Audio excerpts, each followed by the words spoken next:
Hi hello ಎಲ್ಲರಿಗೂ ನಮಸ್ಕಾರ. ಇವತ್ತಿನ ನಮ್ಮ ವ್ಲಾಗ್ ಎಡೆದೊರೆನಾಡು ರಾಯಚೂರು ಜಿಲ್ಲಾ ಉತ್ಸವ 2026. ಬನ್ನಿ, ಇವತ್ತು ನಮ್ಮ ರಾಯಚೂರು ಜಿಲ್ಲಾ ಉತ್ಸವ ಫೆಬ್ರವರಿ 5, 6, 7ನೇ ತಾರೀಕಿನಂದು 3 ದಿನಗಳ ಕಾಲ ರಾಯಚೂರು ಜಿಲ್ಲಾ ಉತ್ಸವ ನಡೀತಾ ಇದೆ. ಅತ್ಯಂತ ಸಂಭ್ರಮ ಸಡಗರದಿಂದ ಈ ಬಾರಿ ರಾಯಚೂರು ಜಿಲ್ಲಾ ಉತ್ಸವ ನಡೀತಾ ಇದೆ. ಆ ಉತ್ಸವದ ಬಗ್ಗೆ ಯಾವ ರೀತಿ ರಾಯಚೂರು ಜಿಲ್ಲೆಯ ಜನರ ಉತ್ಸಾಹ ಇದೆ ಎನ್ನುವಂಥದ್ದು ನಾವಿವತ್ತು ನಿಮಗೆ ತೋರಿಸ್ತಾ ಇದ್ದೀವಿ. ಆದಮೇಲೆ ಎಲ್ರಿಗೂ ರಾಯಚೂರು ಜಿಲ್ಲಾ ಉತ್ಸವಕ್ಕೆ ಸರ್ವರಿಗೂ ಸ್ವಾಗತ. ಇವತ್ತು ರಾಯಚೂರು ಜಿಲ್ಲಾ ಉತ್ಸವದ ಪ್ರಥಮ ದಿನ. ಇವತ್ತು ರಾಯಚೂರಿನಲ್ಲಿ ಅನೇಕ ಉತ್ಸವದಲ್ಲಿ ಮಳಿಗೆಗಳನ್ನು ಕೂಡ ನಾವು ನೋಡ್ಬೋದು.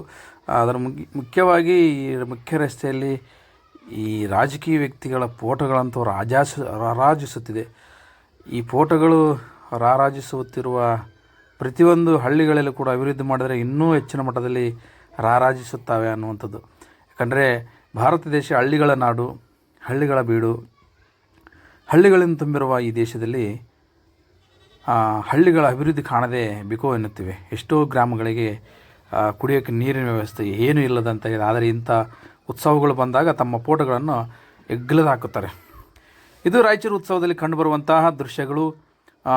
ಏನು ಮಹಿಳೆಯರು ತಮ್ಮ ತಮ್ಮ ಬ್ಯಾಗ್ಗಳನ್ನು ಅಥವಾ ಇತರೆ ತಮಗೆ ಅವಶ್ಯಕತೆ ಇರುವಂಥ ವಸ್ತುಗಳನ್ನು ತೆಗೆದುಕೊಳ್ಳಲು ಜನರು ಮುಗಿಬಿದ್ದಿರುವುದಂಥದ್ದು.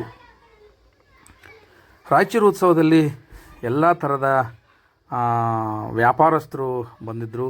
ಆ ವ್ಯಾಪಾರದಲ್ಲಿ ಎಲ್ಲ ಶಾಲಾ ಕಾಲೇಜು ವಿದ್ಯಾರ್ಥಿಗಳು, ಸರ್ಕಾರಿ ವಿವಿಧ ಇಲಾಖೆಯ ಅಧಿಕಾರಿಗಳು ಕೂಡ ಈ ಜಿಲ್ಲಾ ಉತ್ಸವದಲ್ಲಿ ಕರ್ತವ್ಯವನ್ನು ನಿರ್ವಹಿಸ್ತಿದ್ದಾರೆ. ಅದರಂತೆ ಈ ಆಹಾರ ಮೇಳದಲ್ಲಿ ನಾವು ಈಗ ಹೋಗ್ತಾ ಇದ್ದೀವಿ. ನನ್ನ ಆತ್ಮೀಯ ಸ್ನೇಹಿತ ಮಲ್ಲೇಶ್ ಮಾಚನೂರು ಮತ್ತು ನಾನು ಇವತ್ತಿನ ರಾಯಚೂರು ಜಿಲ್ಲಾ ಉತ್ಸವದಲ್ಲಿ ಆಹಾರ ಮೇಳದ ಬೃಹತ್ತಾಗಿರ್ತಕ್ಕಂಥ ಒಂದು ಮೇಳವನ್ನೇ ಸೃಷ್ಟಿ ಮಾಡಿದ್ದಾರೆ ಅನ್ನುವಂಥದ್ದು. ಯಾಕಂದರೆ ಇಲ್ಲಿ ನಾನಾ ಬಗೆಯ ಆಹಾರ ಮೇಳಗಳನ್ನು ನಾವು ನೋಡ್ಬೋದು. ಯಾಕಂದರೆ ಒಂದು ರೀತಿಯ ನಾವು ಇಲ್ಲಿವರೆಗೂ ಕೂಡ ನಾವು ಕೆಲವು ನೋಡೇ ಇರೋದಂಥ ಆಹಾರಗಳನ್ನು ಕೂಡ ನಾವು ಇಲ್ಲಿ ಸವಿಯಬಹುದು. ಅತಿ ಕಡಿಮೆ ಬೆಲೆಯಲ್ಲಿ ಇಲ್ಲಿ ನಮಗೆ ಆಹಾರ ಮೇಳದಲ್ಲಿ ನಮಗೆ ತೋರಿಸ್ತಾರೆ ಮತ್ತು ಇಲ್ಲಿ ಕೂಡ ನಮಗೆ ತಿನ್ನಲಿಕ್ಕೆ ಕೂಡ ವ್ಯವಸ್ಥೆ ಮಾಡಿಕೊಡ್ತಾರೆ ಅನ್ನುವಂಥದ್ದು.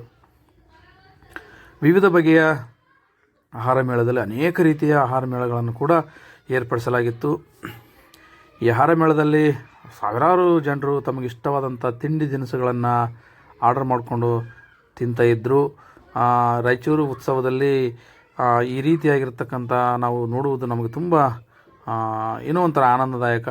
ಅದೇ ರೀತಿಯಾಗಿ ಈ ಬೇರೆ ಬೇರೆ ಕಸ್ಟಮ್ಸ್ಗಳನ್ನು ಮಾಡಿದ್ರು. ಅಂದರೆ ಆಹಾರ ಮೇಳ ಒಂದು ಕಡೆ ಆಗಿರ್ಬೋದು, ಈ ಎಕ್ಸಿಬಿಷನ್ ಒಂದು ಕಡೆ ಆಗಿರ್ಬೋದು, ಈ ಏನು ತಿಂಡಿ ಯಾವ್ಯಾವ ತಿನಿಸುಗಳನ್ನು ತಿನ್ನಬಾರ್ದು, ಯಾವ್ಯಾವ ತಿನಿಸುಗಳನ್ನು ತಿನ್ನಬೇಕು, ಮಕ್ಕಳಿಗೆ ಯಾವ ತಿನಿಸುಗಳನ್ನು ತಿನ್ನಿಸಬಾರ್ದು ಎನ್ನುವಂಥದ್ದು ಈ ಕೃಷಿ ವಿಜ್ಞಾನ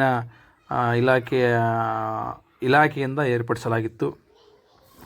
ಇಲ್ಲಿ ಮಕ್ಕಳಿಗೆ ಯಾವ ಆಹಾರವನ್ನು ಸೇವಿಸಿದರೆ ಮಕ್ಕಳಿಗೆ ಒಳ್ಳೆಯದು, ಆಮೇಲೆ ಇಲ್ಲಿ ಪರಿಸರವನ್ನು ಯಾವ ರೀತಿ ನಾವು ಕಾಪಾಡ್ಕೋಬೇಕು, ಜೇನು ಹುಳಗಳಿಂದ ನಮಗೇನು ಪ್ರಯೋಜನ ಇದೆ, ಆಮೇಲೆ ಈ ಎಂಡಿ ಹುಳಗಳಿಂದ ಏನು ಪ್ರಯೋಜನ ಇದೆ, ಮತ್ತು ಇವುಗಳಿಂದ ಕೃಷಿಗೆ ಎಷ್ಟು ಉಪಯೋಗ ಇದೆ.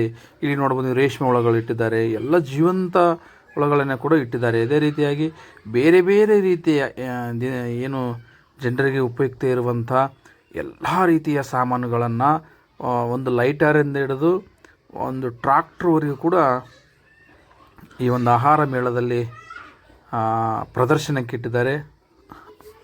ನಮಗೆ ಬೇಕಾಗಿರುವಂಥ ವಸ್ತುಗಳನ್ನು ನಾವು ಆಹಾರ ಮೇಳದಲ್ಲಿ ಹೋಗಿ ಪರ್ಚೇಸನ್ನು ಮಾಡ್ಬೋದು. ಇದು ರಾಯಚೂರು ಜಿಲ್ಲಾ ಉತ್ಸವದಲ್ಲಿ ನಮಗೆ ಕಂಡುಬರುವಂಥ ಇದು ದೃಶ್ಯ.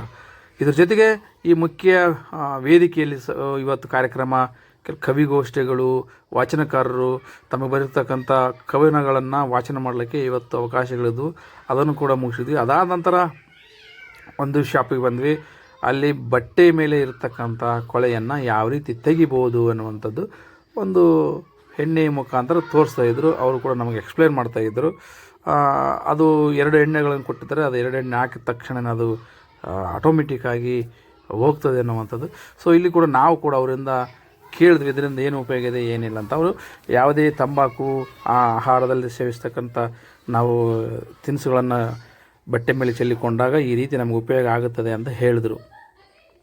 ಸೊ ಇದಿಷ್ಟು ಇವತ್ತಿನ ಜಿಲ್ಲಾ ಉತ್ಸವದ ಮೊದಲನೇ ದಿನ. ಇದು ಸಾಯಂಕಾಲ ಸಂಚಿತ್ ಹೆಗಡೆ ಅವರಿಂದ ಸಾಂಸ್ಕೃತಿಕ ಕಾರ್ಯಕ್ರಮ ಇರ್ತದೆ. ಅದಕ್ಕಾಗಿ ಜನಸ್ತೋಮವೇ ಜನ ರಾಯಚೂರು ಜಿಲ್ಲಾ ಉತ್ಸವದಲ್ಲಿ ಸೇರಿದ್ರು. ಸಾಯಂಕಾಲ ಜನಸಾಗರವೇ ಹರಿದು ಬರ್ತಿದೆ. 3 ದಿನಗಳ ಕಾಲ ರಾಯಚೂರಿನಲ್ಲಿ ನಡೀತಕ್ಕಂಥ ಜಿಲ್ಲಾ ಉತ್ಸವವನ್ನು ನೀವು ಕುಟುಂಬ ಸಮೇತರಾಗಿ ಬಂದು ಯಶಸ್ವಿಗೊಳಿಸಬೇಕನ್ನುವಂಥದ್ದು ಜಿಲ್ಲಾ ಆಡಳಿತ ಮತ್ತು ಪ್ರತಿಯೊಬ್ಬ ನಾಗರಿಕನ ಒಂದು ಸ್ವಾಗತವಾಗಿದೆ. ಎಲ್ಲರಿಗೂ ನಮಸ್ಕಾರ.